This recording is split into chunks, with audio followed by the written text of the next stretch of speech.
언급하고 싶지 않은 통계들이 있습니다. 자살률, 행복지수에 대한 통계들이지요. 특히 우리나라 행복에 대한 통계가 그렇습니다. UN 공식 행복지수가 OECD 34개 중에 32위로 최하위권입니다. 노인 행복지수, 아동 청소년 행복지수, 청년 행복지수 역시 최하위권입니다. 특별히 청년들, 요즘 청년들이요, 자신들을 구포 세대라 합니다. 제가 결혼한 이후에 바로 얼마 안 있다가 삼포 세대라는 자주 섞인 유행어가 있었습니다. 연애 포기, 결혼 포기, 출산 포기. 그런데 곧 두 가지가 더해져서 내 집 마련, 인간관계 포기, 5포 세대 그랬고요. 7포 세대가 또 연이어졌습니다. 꿈 포기, 희망 포기. 이제 9포 세대가 유행어지요. 외모 포기, 건강 포기. 요즘 우리는 모든 세대가 행복과는 거리가 멀어 보이는 모습으로 그렇게 사는 것 사실입니다. 남 얘기가 아니죠. 여러분들은 행복하십니까? 성도는 행복한 삶을 살고 있는가? 그런 질문 또한 하고 싶습니다. 말씀을 준비하면서 성경 인물들의 행복이 궁금했습니다. 성경 인물들에게 당신은 행복한가? 라고 물으면 어떤 대답을 할 것 같습니까? 특히 불행했을 것 같았던 성경 인물들은 어떤 대답을 할까요? 눈물의 선지자 예레미야, 노예로 팔려간 요셉, 심지어는 육신의 흉한 고통을 당한 욥 등 과연 이들은 어떤 대답을 할까요? 여러분들은 이들의 대답을 yes, no, 행복하다, 그렇지 않다 어떻게 할 것으로 예상하십니까? 감사하게도 제가 연구해 보니까 확실히 모두 행복하다. 그렇게 답할 것이다. 확신합니다. 이들에게는 반드시 행복할 수밖에 없는 세 가지 요인이 있었기 때문입니다. 오늘 본문 시편 66편의 일부입니다. 이 시편에는 이 세 가지 행복의 요인이 잘 나타나 있습니다. 이 요인들 때문에 성경 인물들은 모두 행복했다는 것이지요. 우리 또한 이 요인들로 행복할 수 있고요. 반드시 그렇습니다. 과연 이 요인들은 어떤 요인들이겠습니까? 첫째, 도움 때문입니다. 도움이 있는 삶, 행복한 삶입니다. 도움이 있는 삶, 행복입니다. 성도는 누구입니까?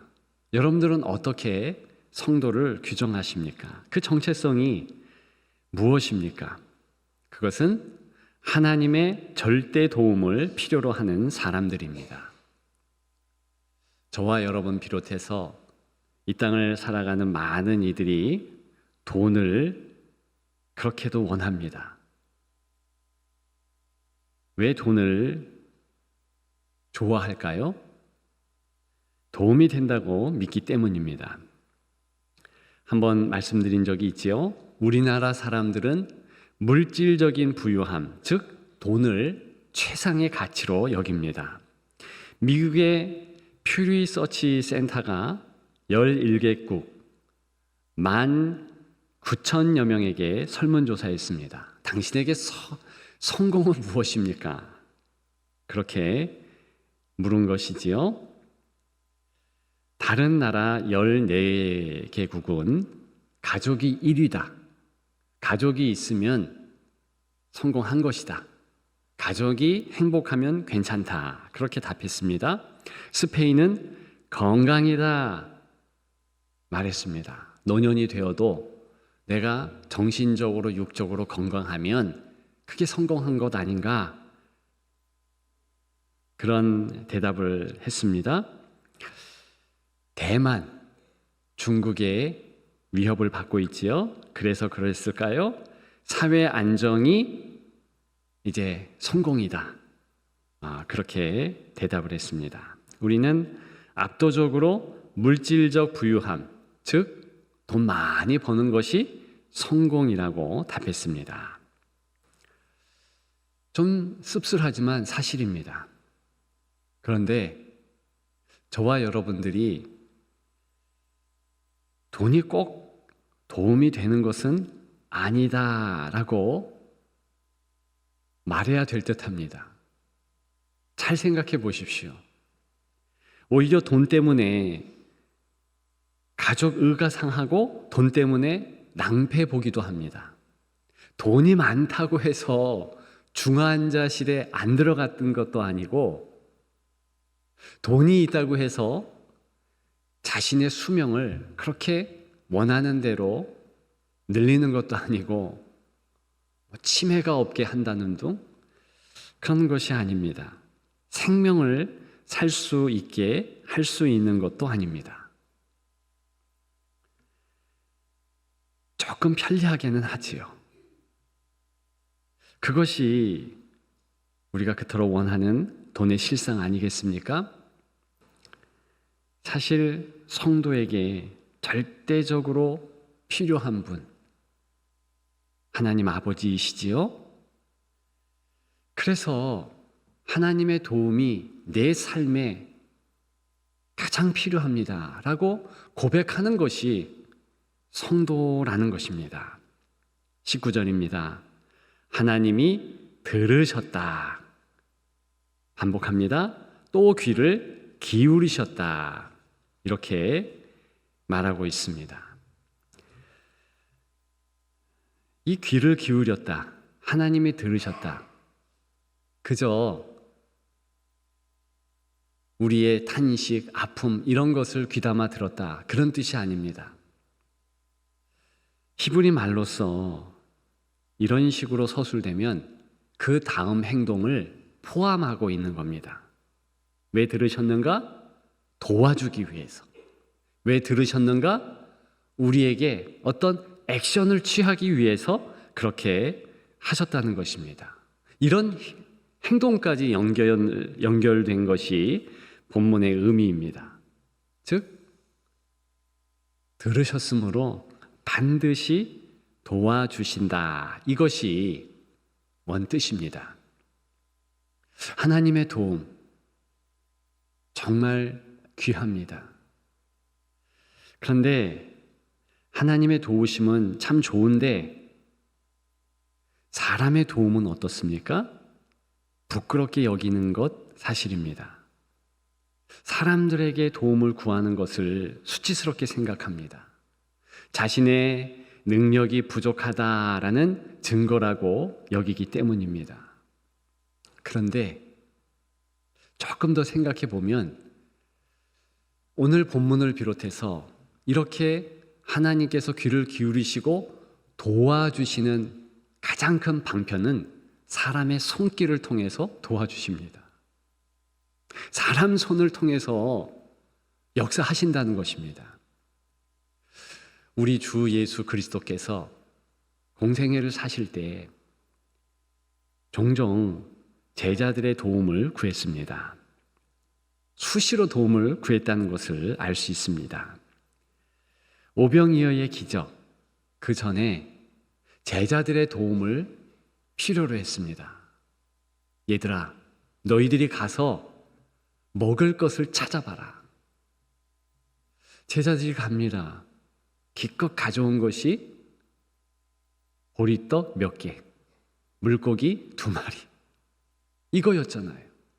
그럼에도 불구하고 예수님은 그 오병이어의 기적이 먼저 제자들의 도움이 없으면 안 되는 것을 말씀합니다. 즉 오병이어의 기적은 제자들의 그 작은 도움이 없었으면 있을 수가 없었다는 것이지요.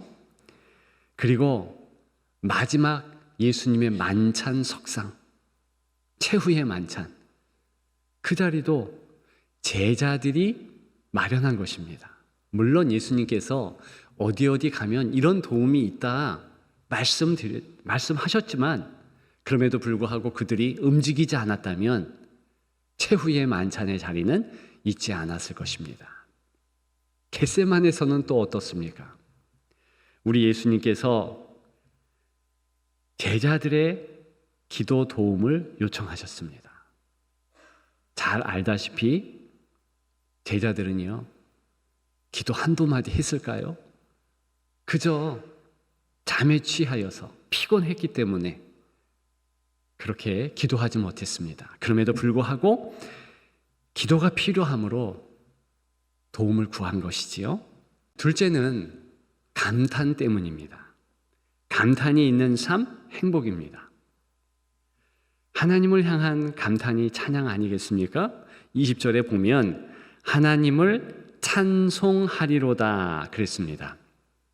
사실 66장, 이 66편 전체를 보면 하나님을 찬양한다, 이런 어구가 계속 나옴을 알 수 있습니다. 근데 원문의 뜻은요, 복되신 하나님이시다라는 감탄입니다.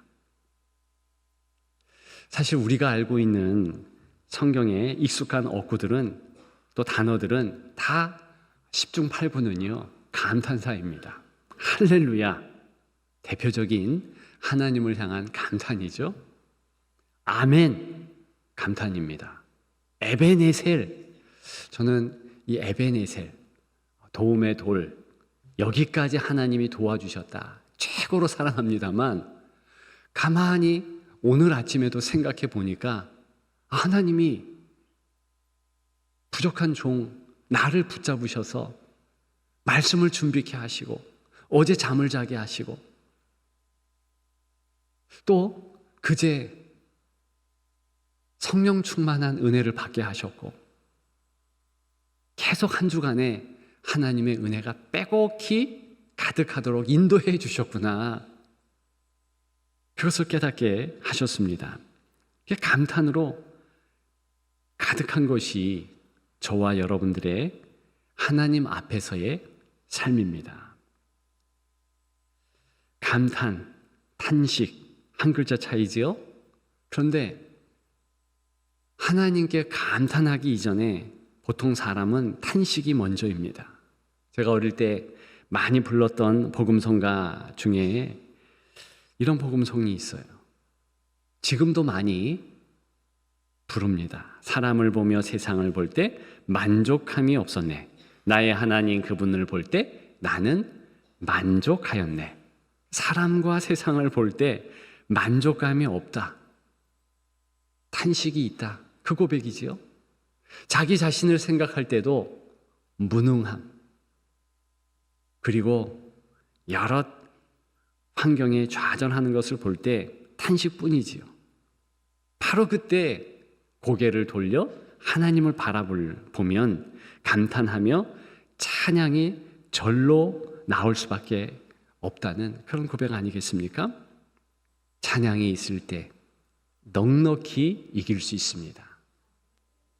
하나님의 위대한 성품, 그분의 희락, 감탄하는 것입니다. 보시기에 좋았더라. 피조물을 만드시면서 특별히 저와 여러분들 인생을 빚으시면서 보시기에 좋았더라 감탄하셨다는 것입니다. 이 감탄은요, 보니까 멋있네, 이 뜻이 아니에요. 내가 너를 좋게 보고 좋게 듣는다, 너를 사랑한다, 이런 작정이라는 것입니다. 저와 여러분들을 향하여서 그 하나님께서 그렇게 붙잡아 주시고 오늘도 인도해 주십니다. 그 하나님을 기억하면서 찬양하고 하나님이 만드신 피조물, 특별히 주변 사람들에 대하여서도 넉넉한 마음으로 그렇게 칭찬해 주시고 또 안아주시는 여러분들 되시기를 주님의 이름으로 축복합니다. 마지막 세 번째, 공동체 때문입니다. 주변에 사람이 있는 삶, 행복입니다. 우리가 시편 66편 전체를 살펴보지 않고 그저 2절만 읽었습니다. 이 9절에는 내 기쁨, 나의 찬송의 제목, 그런 내용들이 잘 나옵니다. 그런데 첫 절부터 쭉 보게 되면 이 찬송의 기초가 나오는데 그것이 공동체라는 것을 알 수 있습니다. 함께 어울리고 함께 찬양하는 것, 그게 얼마나 기쁜가. 그래서 1절 우리 즐거움이라고 표현하고 있습니다. 즉 이렇게 같이 모여서 하나님께 예배드리고 같이 찬양하고 같이 기도할 수 있다는 것이 풍성하다는 그런 방증이지요. 성도는 누구입니까? 함께 예수 믿는 공동체에 소속되어서 함께 신앙생활하는 이들을 일컫습니다. 이것이 성도의 정체성이지요. 얼마 전 통계청의 자료를 보았습니다. 생활시간 조사에 따르면 1999년과 비교해서 코로나 시작 직전인 2019년에 30대에서 50대가 교제 활동에 들이는 시간은 각각 하루 평균 17분이 줄었다 했습니다. 그런데요, 30대에서 40대 남성이 다른 사람을 만나는 데 쓰는 시간은 하루 평균 25분에서 26분이래요. 17분 줄었어요. 이게 코로나 전에 우리 사회의 모습이었습니다. 즉 이런 여타의 모임들이 모여지지 않는다는 것이지요.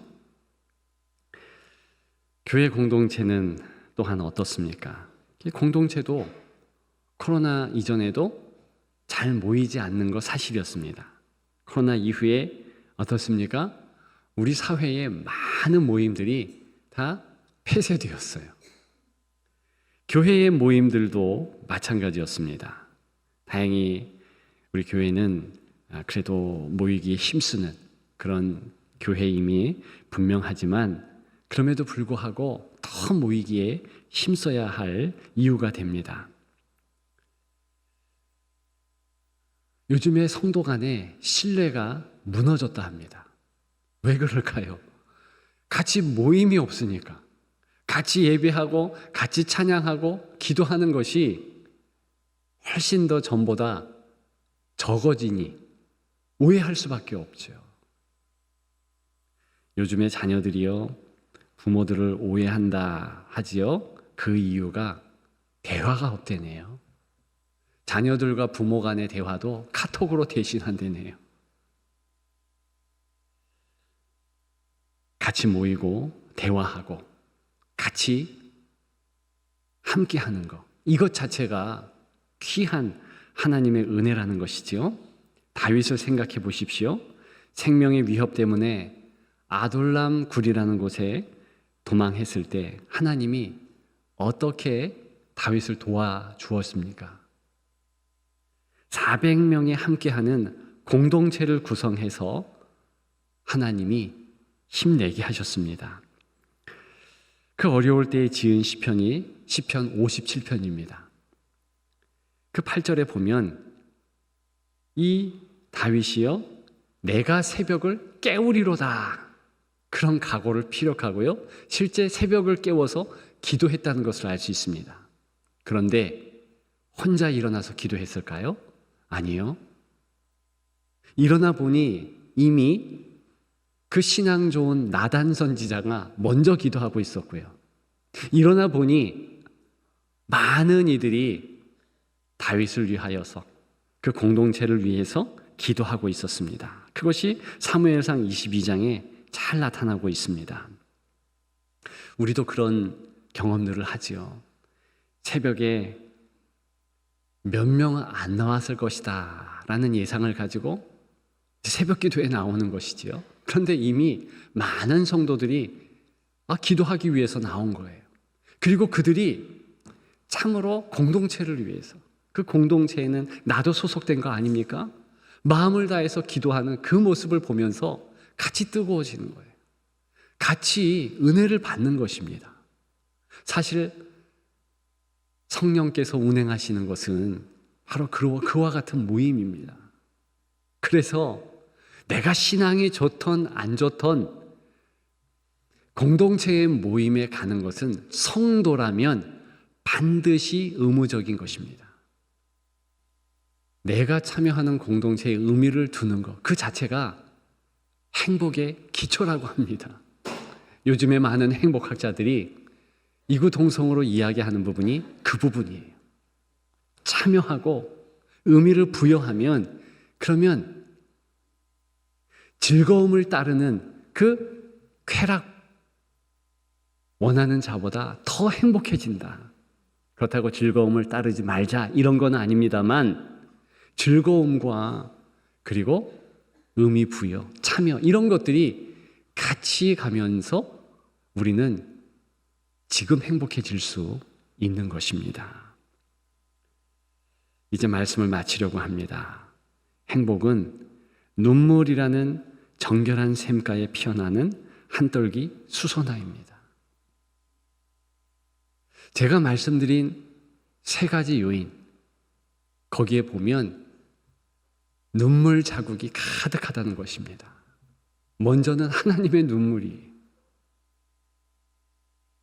우리를 향하여 안타까운 마음, 우리의 영적 성숙 때문에 때로는 고난을 허락하시지만, 그리고 아픔 또한 우리에게 부여하시지만 먼저 아버지 하나님이 아파하시는 겁니다.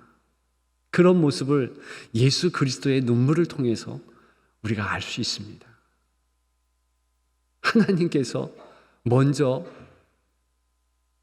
우리 앞에서 눈물 흘리셨다는 것입니다. 그래서 우리는 그 눈물을 생각하면서 우리가 눈물 지을 수 있는 거예요. 하나님이 나를 사랑하신다. 하나님이 나를 붙잡아 주신다. 그러면서 하나님께 찬양하며 영광을 돌리며 눈물에 감사와 찬양을 올려드릴 수 있는 것이죠. 그리고 공동체를 통하여서 허락된 우리 공동체의 기도 제목, 제가 앞전 예배 시간에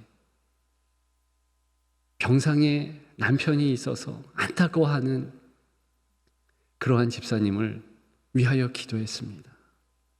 마음이 너무 아픈 거예요. 힘든 거예요. 목사님, 이제 3주밖에는 중환자실에서 감당할 수 없대요. 어찌하면 좋습니까? 그렇게 울고 기도하는 그 모습을 보면서 저도 그리고 같이 기도하는 모든 이들이 울지 않을 수 없었습니다. 그런데 우리 하나님께서는 그 같이 흐르는 눈물을 귀하게 여기시는 거예요. 저와 여러분들이 눈물로 자녀를 위하여 기도할 때, 다른 이들을 향하여서 눈물의 중보를 할 때, 그때 더욱더 하나님의 은혜가 피어나는 것이고, 우리는 그런 과정 가운데서 행복을 느끼는 것입니다. 행복은 미래나 과거에 있는 것이 절대로 아닙니다. 바로 지금 여기에 있습니다. 우리가 예배하면서 하나님을 향하여 마음을 드리고 하나님의 마음을 우리가 알아갈 때 우리는 더욱 행복한 성도가 되는 것입니다. 이 사실을 기억하시면서 하나님의 은혜가 내 삶 가운데 가득하다. 하나님의 붙잡아 주시고 인도해 주시는 것이 나의 여생간에 계속 가득할 것이다. 기억하시며 감사하며 행복한 그런 성도가 더욱 되시기를 주님의 이름으로 축복합니다.